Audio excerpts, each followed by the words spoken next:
হুজরা শরীফ থেকে প্রচন্ড শীতের মধ্যে বের হয়েছেন, এমনি তাকায়া দেখে একজন বাঁকা হইয়া দাঁড়াইছে, সোজা হইয়া দাঁড়াতে পারে না, কাপড় এইভাবে ধরে রেখেছে। দাঁড়ায় বলেন আসসালাতু ওয়াসসালামু আলাইকা ইয়া রাসূলুল্লাহ। আল্লাহ নবী বলেন, কে রে তুমি এত গভীর রজনীতে আমাকে সালাম দিচ্ছ? আল্লাহ নবী যে মাত্র জিজ্ঞাসা করলেন, উনি ডাকতে, হুজুর আপনি কি আমাকে চিনতে পারেন নাই? আমি আব্দুল্লাহ। আল্লাহ নবী বলেন, কোন আব্দুল্লাহ?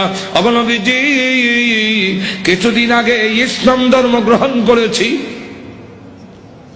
আমার নাম ছিল আব্দুল উজ্জা, আমি আপনার নামটা পরিবর্তন করে আব্দুল্লাহ রেখেছেন, আমি সেই আব্দুল্লাহ।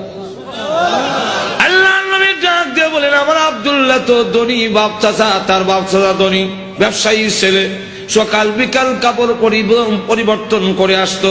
আজকে তো দেখা যায় গায়ে কাপড় নাই, একটা কাপড়ের টুকরা পরিধান করা, সোজা হয়ে দাঁড়াতে পারে না, তার লজ্জাস্থান খানি হয়ে যায়, হাত দিয়ে ধরে রাখছে কোন রকমে কাপড়ের টুকরা।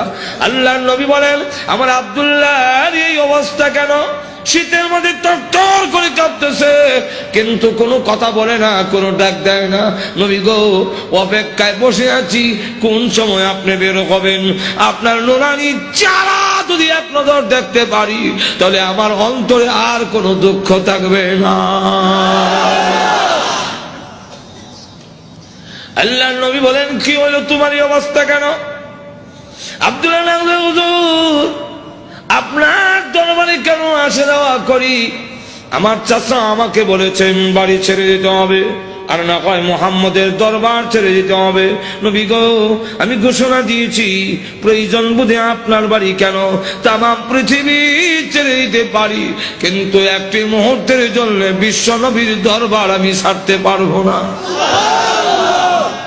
আপনারা যে আমাকে বাড়ির থেকে বের করে দিয়েছে, বের হওয়ার সময় বললো কাপড় চোপড় গুলো দিয়ে যাও, এগুলো তো আমাদের।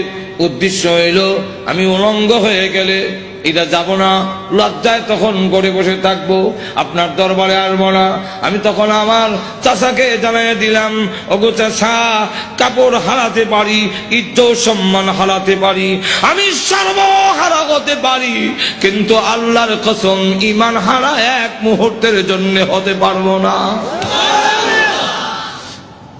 দাদা, আজকে যদি শরমের আর ইজ্জতের বয়ে কাপড়ের জন্য আমি ঈমান হারা হয়ে যাই, মৃত্যুর পরে কবর থেকে উলঙ্গ হয়ে আল্লাহর দরবারে উঠব, উলঙ্গ অবস্থায় জাহান্নামের মধ্যে দেওয়া হবে। আল্লাহর নবী আমার কাপড় চোপড় গুলো রেখে দিয়েছে, আমি আমার মার সামনে দাঁড়িয়ে বললাম, মা গো, ওর মা একটা কাপড় দেন না, আমি আমার লজ্জাস্থান রেখে বিশ্ব নবীর দরবারে যাব। ওগো মা, একটা নজর যদি আল্লাহর নবীকে দেখতে পারি, তাহলে আমার মনে আর কোনো ব্যথা থাকবে না। এই বলে হুজুর আমার মা একটা কাপড় দিয়েছেন, কোন রকমের লজ্জাস্থান রেখে আপনার হুজুরের সামনে এসে বসে আছি।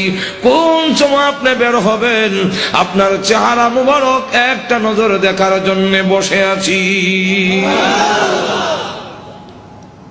নবীজি তার করুণ কাহিনী শুনে বিশ্ব নবী পর্যন্ত চোখের পানি রাখতে পারলেন। আল্লাহ নবী ডাক দিয়ে বলেন, আব্দুল্লাহ আমার ঘরে আয়, হুজুরের শরীফে আয়, এই নে আমার ব্যবহারের দুইখান কাপড় তোরে দান করলাম। নবীজির দুইখানা কাপড়, ব্যবহারের কাপড়ের দাম আছে না নাই? এরপর থেকে আব্দুল্লাহ জুল বাগাদাইন হয়ে গেল, খালি আব্দুল্লাহ না, এমন টাইটেল লাগছে। আল্লাহ নবী আব্দুল্লাহ বল, তোর কোন আকাঙ্ক্ষা আছে নি? আব্দুল্লাহ হুজুর দুনিয়ার কোনো আকাঙ্ক্ষা নাই, আপনার কাছে আমার একটা দরখাস্ত। নবীজি আপনি বলেছেন শাহাদাতের মরণ হইলে মরণের কষ্ট হয় না,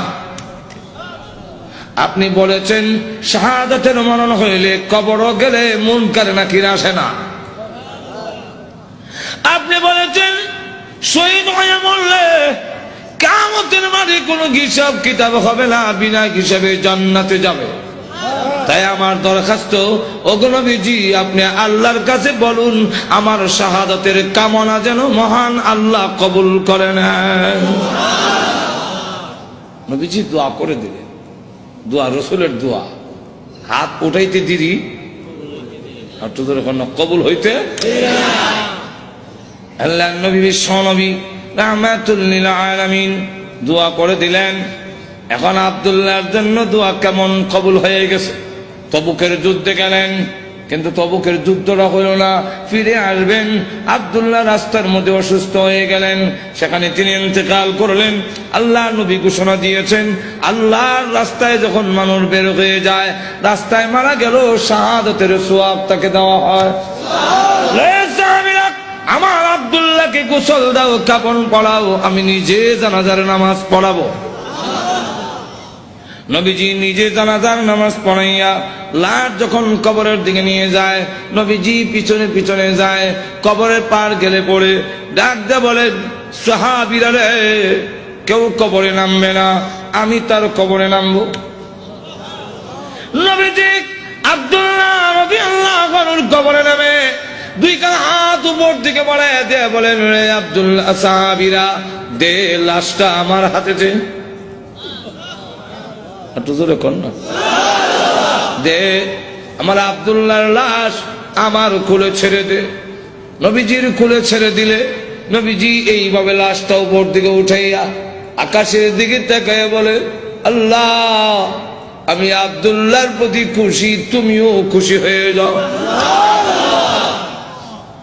আল্লাহ, এখন আব্দুল্লাহর লাশটাকে আমার কোল থেকে তোমার রহমতের কোলে আমি স্থানান্তর করতে চাই। এই কথা শুনে সাহাবীরা গইরে কবর পার কান্না শুরু করেছেন। বিশেষ করে সাদ ইবনে আবি ওয়াক্কাস রাদিয়াল্লাহু আনহু ডাক দিয়ে বলে, মাটিতে গইরে কান্না আর বলে, আব্দুল্লাহ রে, এই লাশটা তোর না হইয়া আমার যদি হতো রে, আমার ভাগ্য কত ভালো ছিল রে আব্দুল্লাহ। এই লাশ তোর না হইয়া আমার যদি হতো, যেখানে আল্লাহর নবী বলতেছেন, আল্লাহ আমি খুশি, মেহেরবানি করে তুমিও আমার আব্দুল্লাহর প্রতি খুশি হয়ে যাও। আমার লক্ষ্য করে দেখুন, এইভাবে অনেক ঘটনা সারা রাত বললেও তো শেষ হবে না।